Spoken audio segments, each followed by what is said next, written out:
Hi, I'm David Katzmeyer from CNET. Standing next to me is the Panasonic TC-P42S60. It's a 50-inch plasma TV in 2013. It's the second cheapest that Panasonic makes. This series also comes in a 42, 55, 60, and 65-inch size, so nice breadth in the S60 series. This basic 1080p plasma series includes a little bit of smart TV, but the real benefit here is the picture quality. The picture quality in this TV is excellent for the price, one of the best pictures you can possibly get for the money. We'll get to that in a little bit, but first let's take a look at the styling.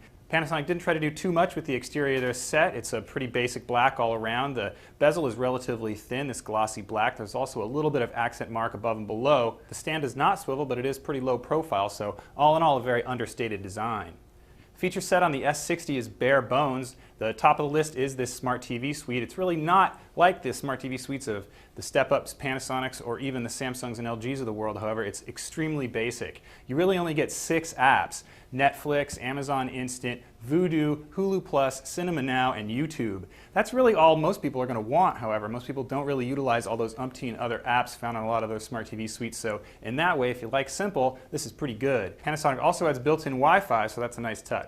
On the flip side, you're not going to find 3D or any of the other fancy features found on some of the step-up sets. The real downside to that stripped-down feature set is the back panel. There's only 2 HDMI inputs available on this set. We really feel like 3 is kind of the minimum these days with the amount of things that you want to connect. Of course, you can always buy an external switch or something like that. It would be really nice if Panasonic included that 3rd HDMI input.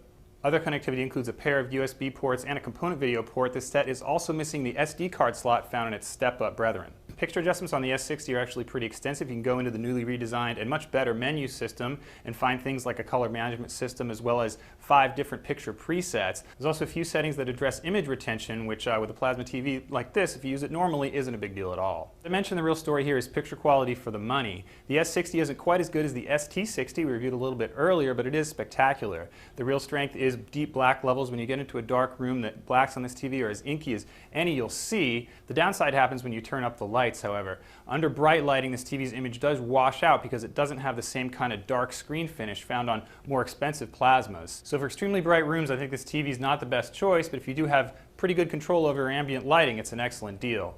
That's a quick look at Panasonic's TC-P S60 series. I'm David Katzmeyer with CNET.